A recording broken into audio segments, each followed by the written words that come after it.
大家好，欢迎收看本周的一周多情。首先看到杨氏物流的会议上，文珍帮佳瑶找了一个大妈秘书，会议才刚开始就乌龙不断，让佳瑶气得差点晕过去。喂，小乖，我伫咧厝的伤过无聊啊，我是讲安尼较轻松啊。你轻松我无轻松啦。幸好诗诗及时解围，佳瑶感谢诗诗。诗诗表示这是他爸的公司，自己有义务守住。三太遇见淑娟，向淑娟告状郑群最近态度嚣张，除了打天发，还指控三太是害死志龙的凶手，并要淑娟管好郑群。于是淑娟到公司问罗俊，郑群知不知道他就是志龙，才知道罗俊和成功扮演布拉德的事是为了保护郑群。两人有了共识，决定找个适当时机让郑群避风头。佳瑶为了秘书的事和文珍吵架，希望文珍能信任自己。文珍同意再换秘书。面试现场来了好几位女性，文珍只因外表就把她们全刷掉。最后赶到的是小安，虽然迟到又没学历，但却凭着土气的外表让文珍决定录取。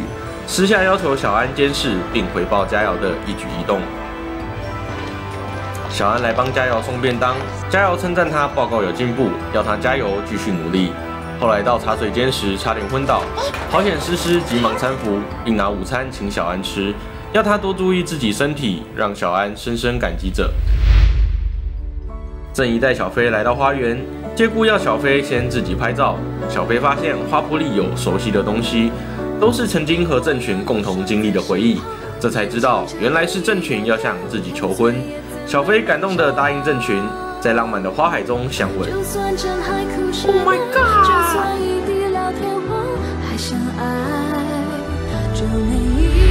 郑群带着小飞告诉罗俊和淑娟求婚一事，淑娟开心地拉着小飞上楼挑珠宝。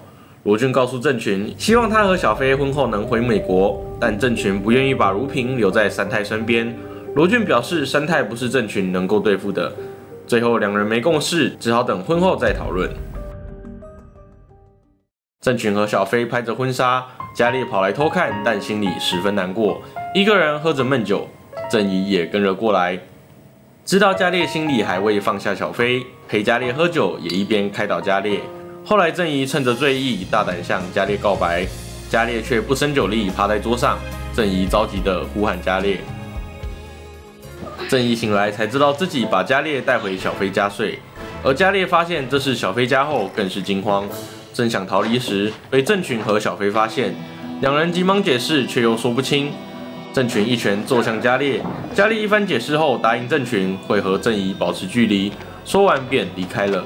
小飞追了出去，两人真挚的沟通后，佳烈诚心祝福小飞迈向下一阶段，小飞也祝福佳烈早日找到自己的幸福。三太和天发讨论布拉德将秋红房子过户给红藤一事，觉得事情并不单纯，跑来找罗俊。两人针对成功和布拉德的事不断追问，又提起9份开发案。罗俊深知此案躲不掉，只好答应会帮忙处理秋红一家。罗俊和淑娟来找秋红谈搬迁事宜，秋红虽然难过，但不想为难彼此，答应签字搬离。罗俊和淑娟就拿着同意书去找三太，为了减低三太的戒心，还同意让利给杨氏集团。郑群带小飞来挑婚戒，恰巧遇到慧君。慧君将9份开发案重启一事告诉郑群，郑群气冲冲地跑来质问罗俊怎么可以为了利益和三太合作。罗俊有苦难言，淑娟忍不住打了郑群，郑群不能谅解他们，夺门而出。淑娟不舍，罗俊表示为了复仇只能忍耐。成功溜进三太办公室想偷东西，被当场逮到，三人开始你追我跑。成功要被抓住时，郑群及时解救。郑群逼问成功最近的事，甚至怀疑成功是当了罗俊的替死鬼。成功激动地帮罗俊解释，最后愤而离开。罗俊责备成功怎么会擅自行动，不但差点被三太抓住，还被郑群发现。成功说郑群根本不相信他盗用公款，认为一定是被罗俊所逼。罗俊表示没关系，最重要的是等婚礼后把郑群送回美国。文珍找小安到家里，解释他和佳瑶、诗诗之间的关系，交代小安如果好好为他做事，绝不会亏待。小安明白自己未来要更加小心。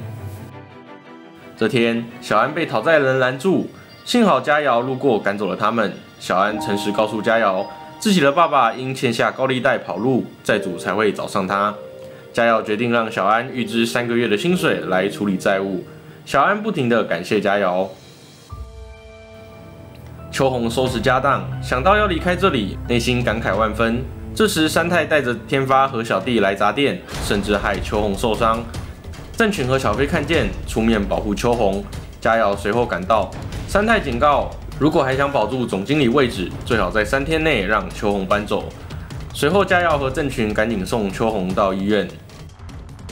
罗俊来找三太讨论开发案进度，郑群突然冲进来，三太借机质问成功是不是被他藏起来，郑群则警告三太别再做坏事，否则就把所有事告诉如萍。诗诗和陈浩准备参加一场宴会，佳瑶为了观察诗诗和陈浩，拿钱让小安去买适合的衣服陪他出席。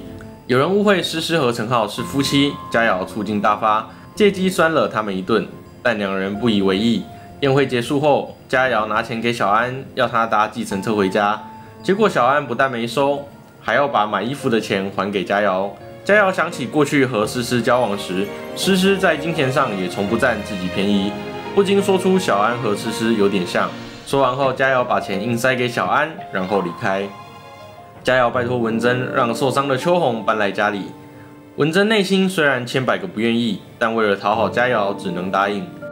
两人回九份劝秋红，秋红一开始担心麻烦他们，但在文珍的恳求下，秋红最后同意。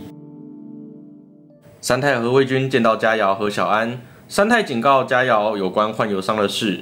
佳瑶为了转移目标，告诉三太和慧君，陈浩整天和诗诗混在一起的事，要他们多加注意。慧君来到地下室准备开车，撞见陈浩载诗诗来上班，找到机会和诗诗表明自己的想法。诗诗也明白自己该怎么做。文珍将秋红一家人接到家里住，用餐时，文珍想用高级料理收买大家的胃，不料没事先调查秋红的饮食习惯。此时慧君也来找文珍，在饭桌上向众人抱怨诗诗和陈浩走太近，秋红等人为了替诗诗说话，双方起了争执。陈浩来到诗诗办公室，发现她一下班便打电话询问。诗诗表示和朋友外出吃饭，但其实诗诗只有一个人。离开餐厅后，诗诗独自走在路上，天空不作美，下起了大雨。看着路上情侣相偎伞下，想起和佳瑶的过往，自问还能相信爱情吗？这场雨似乎也在替他抱不平。突然，陈浩拿着伞站在不远处望着他，诗诗心有悸动。陈浩走向他，说要送他回家。诗诗坚持自己搭车。陈浩将伞塞给诗诗，便快步离去。看着陈浩的背影，诗诗一言难尽。蜀间来找玉莲，小飞也在，刚好有快递送花和署名郑群的卡片给小飞，约他到天台餐厅。小飞愉快赴约。没多久，郑群也来到，蜀间觉得奇怪，便把快递的事告诉郑群。郑群觉得有意，赶紧前往，甚至在路上发生了意外，受了小伤。还好赶到现场时，小飞无恙。三太出现，说是要给他们惊喜。打开服务生送来的礼物，里面是一把拆信刀。三太告诉郑群要懂得及时把握幸福。罗俊和蜀娟在办公室焦急地等着，幸好两人平安归来。郑群告诉罗俊事情原委，罗俊直奔三太办公室给他警告。诗诗一早没来公司，陈浩和佳瑶皆很担心。佳瑶率先抵达，打开门发现诗诗发烧，差点晕倒，赶紧送她到医院。巧遇送秋红回诊的家纯等人，气氛略显尴尬。郑群拿了秋红给的钥匙，要去九峰小馆拿东西，却发现罗俊独自来到九峰小馆，熟练地取出备用钥匙藏匿处，并开门进入。郑群起疑。以上就是本周的一周多情。想要更快速了解多情城市，下周也别忘了持续锁定一周多情。喜欢的朋友们也记得分享出去哦。我们下次见。